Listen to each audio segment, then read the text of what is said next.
mile marker 19. The rain had been falling for hours, a constant whispering hiss across the windshield. I had the wipers on their highest setting, but they still couldn't keep up. Each swipe was a frantic gasp before the glass clouded over again. It was 1:13 a.m. when I passed the last gas station for 50 miles. I remember that because the glowing clock on my dashboard ticked over as I merged back onto Route 9, the loneliest stretch of road in the county. I'd driven it dozens of times during the day. At night, though, it was another thing entirely. The trees crowded close on both sides, their wet branches overhanging like grasping fingers. My headlights seemed swallowed by the darkness, giving me just enough light to see the slick black ribbon of asphalt and the yellow centerline stretching forward into nothing. I wasn't scared. Not yet. Just tired. The first wrong thing happened near mile marker 19. It was small at first. A figure at the side of the road, just a person standing there in the rain without an umbrella, head down. I slowed instinctively, but something about them kept me from stopping. They were facing away from me, motionless. My headlights hit them for only a second, but I caught pale skin, hair plastered to their head, and arms hanging too stiffly by their sides. No thumb-out hitchhiker gesture, no wave, just stillness. I told myself I'd imagined it, a trick of the rain, but in my rearview mirror, they were still there, standing exactly as before, head bowed. The road curved and they disappeared from sight. I didn't look back again. A mile later, I saw another one. This time, the figure was closer to the road, almost in the lane. Same bald head, same rigid arms. My gut churned cold, but I didn't stop.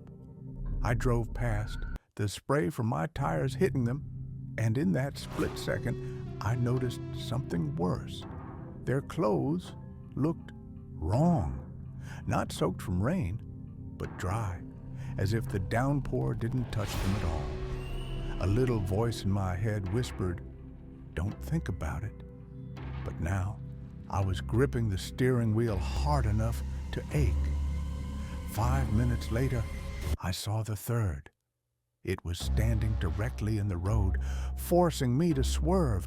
My horn blared without me thinking, and when my headlights cut across its face, my stomach turned inside out. It had no eyes, just wet, empty hollows where they should have been, the rainwater disappearing into the sockets like drains. Its mouth moved, a tiny, soundless shape of words I couldn't hear. Before I passed and left it in the darkness, I accelerated. My knuckles were bone white. The rain grew heavier, drumming like fists on the roof. My high beams barely cut through the downpour now. I kept glancing in the mirrors, half expecting to see someone sitting in the back seat. The GPS told me I had 32 miles to go. 32 miles of this. That was when the radio came on. I hadn't touched it. My hands were both on the wheel, but the speakers crackled with static, loud enough to make me jump. Underneath the static, I thought I heard faint breathing. Then, through the noise, a voice said, "Pull over." I shook my head hard. Nope. My voice cracked in the empty car. Not happening. The voice came again, this time closer, clearer. "They're in the road." Before I could react, my headlights lit up another figure, no, 3 figures, spaced evenly across the asphalt, blocking both lanes. I slammed the brakes. The car skidded, fishtailed, and stopped just yards from them. They didn't move, didn't flinch at the squeal of my tires. One of them tilted its head up, and I realized with a spike of nausea that all 3 had the same eyeless face. Water streamed down their cheeks into the sockets, but the rest of them was bone dry. The middle one took a step forward, I floored the gas. The car roared. The figures vanished in the sudden spray, and I was past them. But my headlights swept over something that froze my blood. They hadn't turned to watch me go. They'd all turned to face the same way. Ahead, the rain fell harder still. My phone buzzed in the cup holder. I shouldn't have looked, but I did. The screen was black, dead. It wasn't even on. Yet the vibration kept going over and over until finally it stopped. I thought I was in the clear when I saw the lights ahead, headlights approaching in the opposite lane. Relief flooded me. Another human being finally, but as the car drew closer, something was wrong. It was the same make, model, and color as mine. Same dent in the front fender. Same cracked passenger side mirror. I even recognized the sticker on the back bumper because it was mine. The driver looked exactly like me. I don't mean similar. I mean, I was looking at myself, lit by my own headlights, hands on the wheel, eyes wide with the same fear I felt in that moment. We passed each other, both cars splashing through the flooded road. In my rear view, I saw my own face watching me until the darkness swallowed it. I wanted to stop. I wanted to turn around, but I couldn't. My body felt locked, my hands welded to the steering wheel. The GPS screen flickered and went black.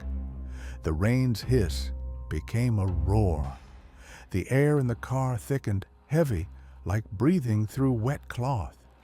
My headlights began to dim, flickering like a candle in wind. Shapes emerged in the darkness ahead. Dozens now lining the road, all facing me, heads bowed. I slowed to a crawl, unable to stop staring at them. As I inched forward, they began lifting their heads one by one. The hollow eyes drank in my headlights, and mouths began moving in unison, whispering something I still couldn't hear over the rain. The last thing I remember clearly is the moment they all stepped into the road at once.